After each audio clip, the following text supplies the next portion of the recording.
Whatever type of music you're into, it may surprise you to learn that things that sound very different from each other on the surface are in fact using the same basic musical tools and techniques. Looking at the mechanics of a beautiful tune, a sweet chord or a hot driving rhythm is a gratifyingly democratic process.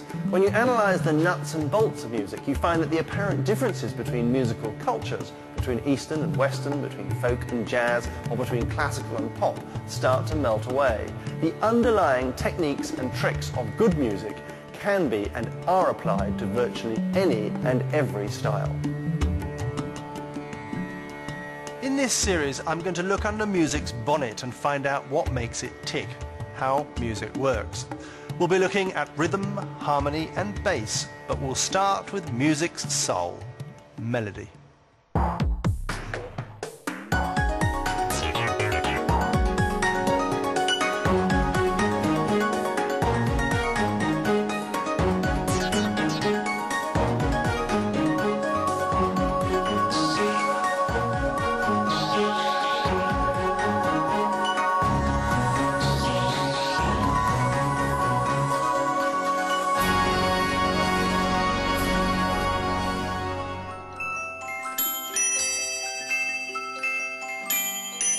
Melody is music's most powerful tool when it comes to touching our emotions.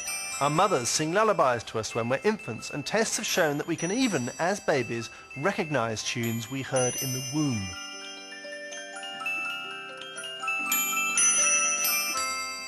Tunes can act as a bridge between cultures when language fails us. People can feel totally wrapped up in operas and musicals whose text they don't understand or don't remember because the melodies somehow convey the story and the feelings on their own.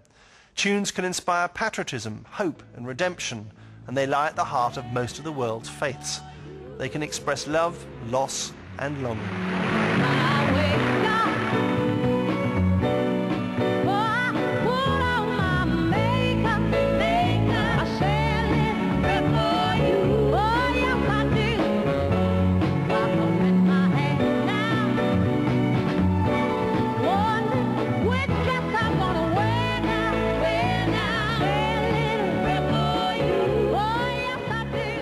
What is it then about a good melody that makes it so effective? At first hearing, all the world's many musical systems, from Africa to Indonesia, from the Andes to the Urals, do indeed sound very different from each other.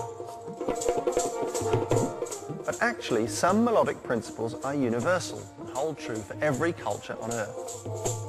Listen to these 5 songs from around the world. They all share something simple and profound. Alunde, alunde, alunde, aluya. Alunde, alunde, alunde, aluya. 让我来将你摘下，送给别人家。茉莉花呀，茉莉花。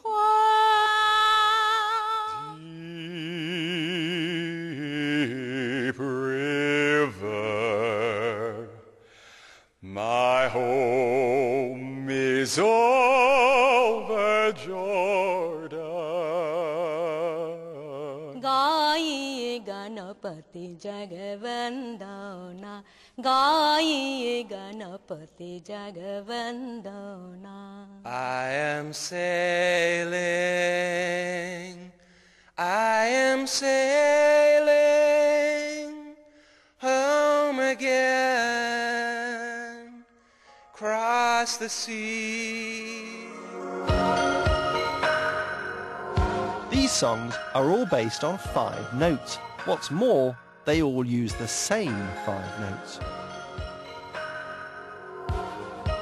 That's right, every music system in the world shares these 5 notes in common. Indeed, they're so fundamental to every note composed or performed anywhere on the planet that it seems, like our instinct for language, that they were pre-installed in us when we were born. These 5 notes are a human genetic inheritance, like the fingers on our hands.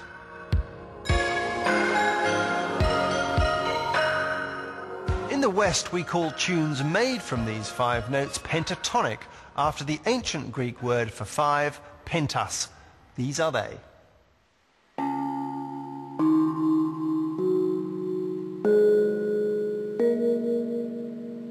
It's easy to find the pentatonic notes on a piano keyboard because they're the black notes.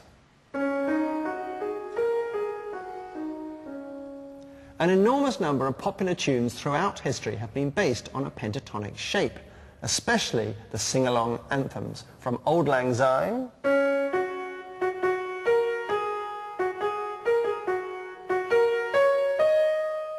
to Swing Low, Sweet Chariot,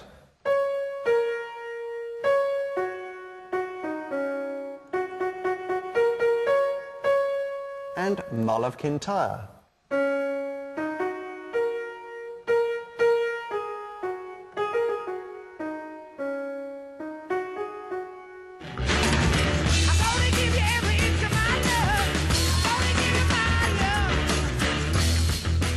A lot of anthemic rock songs oscillate around pentatonic patterns too. The famous riff from Led Zeppelin's Whole Lotta Love is quintessential pentatonica.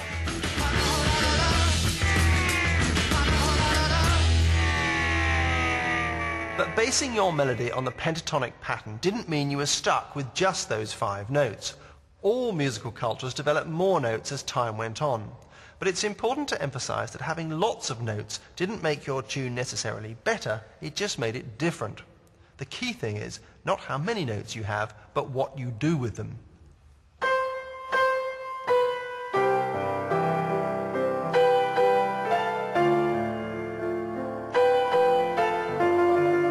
So our next task is to dismantle the elements of a tune one by one and work out what they're up to.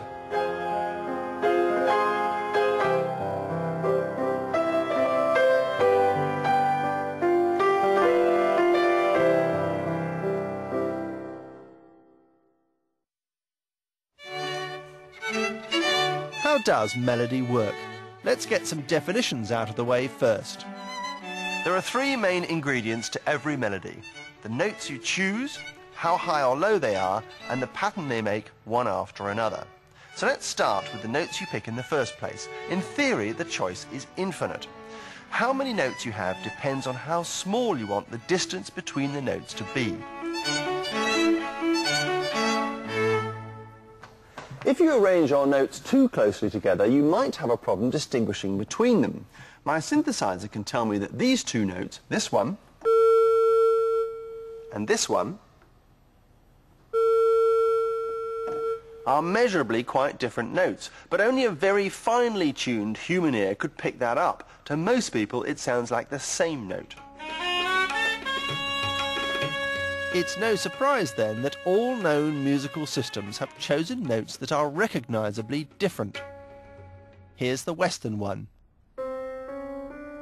Think of the notes as rungs on a ladder. This, in short, is how all musical scales or ladders work. You decide how close together you want your rungs to be, and you make each rung a note. Now, some musical systems have 24 rungs in their ladder. In Western music, we have 12. In Chinese and Indian music, there are many more rungs on the ladder, and so the notes are much closer together. So we've got our basic notes then, but now we have to decide how high or low these notes are. The measuring of how high or low a musical note is called pitch. Now, if I blow down this organ pipe, I will produce a note. The note is called A. But if I blow down this other organ pipe exactly half the size, it'll also produce a note called A. This A is obviously much higher. Same note name, different pitch. The pitch of a musical note tells you how high or low it actually is. On our Western musical ladder, every 12th rung is another A. The next element in melody is the distance between notes, between your A and your C and your E and your G, for example. These distances are called intervals, and they've got nothing to do with queuing at the ladies' loo when you go to the theatre.